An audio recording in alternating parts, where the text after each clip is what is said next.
जहां तक डिप्लोमेसी की बात है, भारत की भूमिका स्पष्ट है। शुरुआत से ही हमने इस संघर्ष को लेकर अपनी गहरी चिंता व्यक्त की है।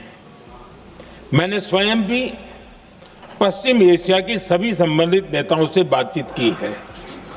मैंने सभी से तनाव को कम करने और इस संघर्ष को खत्म करने का आग्रह किया है।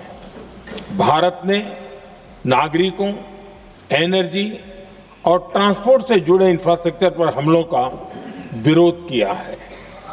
कमर्शियल जहाजों पर हमला और हॉर्मुज स्ट्रेट जैसे अंतर्राष्ट्रीय जलमार्ग में रुकावट अस्वीकार्य है।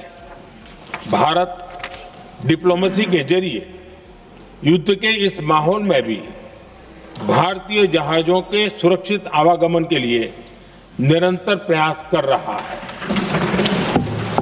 अध्यक्ष महोदय, भारत हमेशा से ही मानवता के हित में और शांति के पक्ष में अपनी आवाज उठाता रहा है। मैं फिर कहूंगा कि बातचीत और कूटनीति ही इस समस्या का समाधान है। हमारे हर प्रयास तनाव को कम करने, इस संघर्ष को समाप्त करने के लिए है। इस युद्ध में किसी के भी जीवन पर संकट मानवता के हित में नहीं है। इसलिए भारत का प्रयास सभी पक्षों को जल्द से जल्द शांतिपूर्ण समाधान के लिए प्रोत्साहित करने का है। अध्यक्ष जी, जब ऐसे संकट आते हैं तो कुछ तत्व इसका गलत फायदा उठाने की कोशिश भी करते हैं।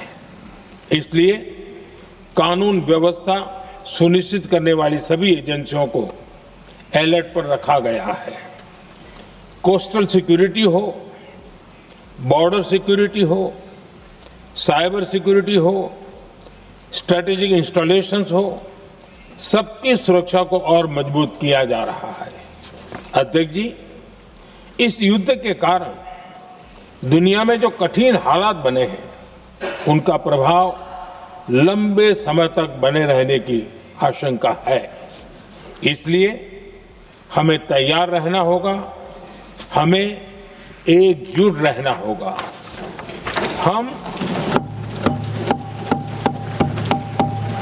हम कोरोना के समय भी एकजुटता से ऐसी चुनौतियों का सामना कर चुके हैं। अब हमें फिर से उसी तरह तैयार रहने की आवश्यकता है। धीरज के साथ, संयम के साथ, शांत मन से हमें हर चुनौती का मुकाबला करना है और यही हमारी पहचान है, यही हमारी ताकत है। और हां, हमें बहुत सावधान और सतर्क भी रहना है। हालात का फायदा उठाने वाले झूठ फैलाने का प्रयास करेंगे। ऐसे लोगों की कोशिशों को सफल नहीं होने देना है। मैं देश की सभी राज्य सरकारों से भी इस सदन के माध्यम से आग्रह करूंगा, ऐसे समय में कालाबाजारी करने वाले, जमाखोरी करने वाले एक्टिव हो जाते हैं। इसके लिए कड़ी मॉनिटरिंग जरूरी है। जहां से भी ऐसी शिकायतें आती हैं, वहां त्वरित कार्रवाई होनी चाहिए। देश की हर सरकार और देश का हर नागरिक जब मिलकर चलेंगे तो हम हर चुनौती को चुनौती दे सकते हैं। इसी आग्रह के साथ मैं अपना वक्तव्य समाप्त करता हूं। बहुत बहुत धन्यवाद।